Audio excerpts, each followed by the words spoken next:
Runaway inflation set to soar above 7%, a figure never even seen in a Bank of England forecast before.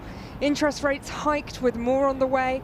All this adding up to the biggest forecast squeeze to household income since records began. Worse than 2008, worse even than 2011. In fact, only the third time that post-tax income has ever gone negative.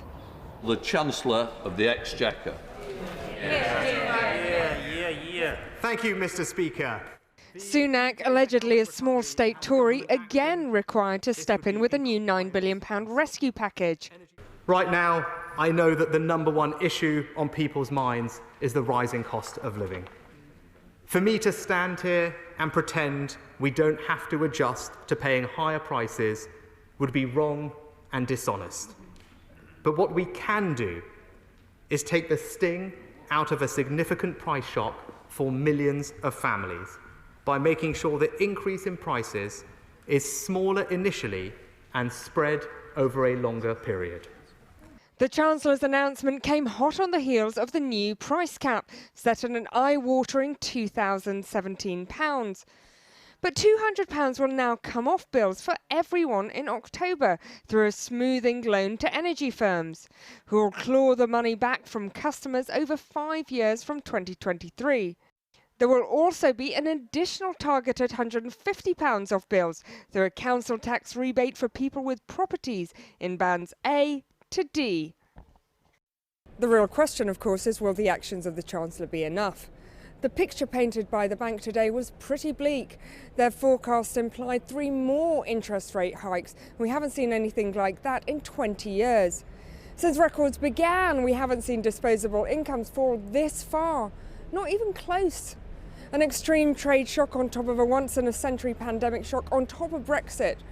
This is a real decline in living standards, and it's going to hurt.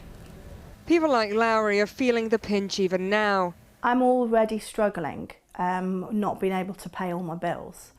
And so any extra is just more stress on a daily basis. For example, if my mortgage goes up £50, I don't have £50 to pay it.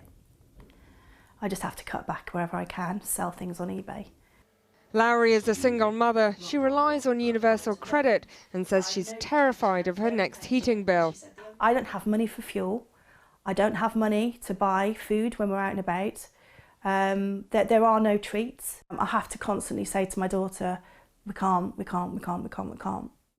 Those realities leave their mark. I can't see a way out at the moment.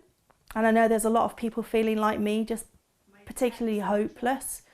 If it wasn't for my daughter and my dad, maybe I'd have given up. It's soul destroying, waking up every day, looking at the bank and seeing nothing. It's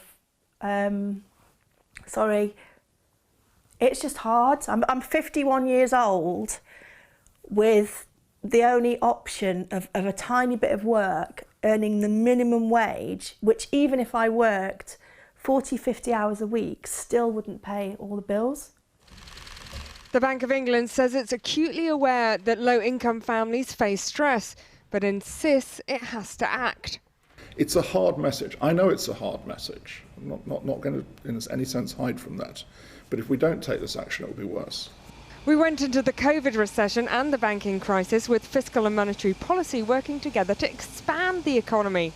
We're going into this one with the Bank of England trying to slow it down and the Chancellor delivering a small energy package alongside a thumping big tax rise.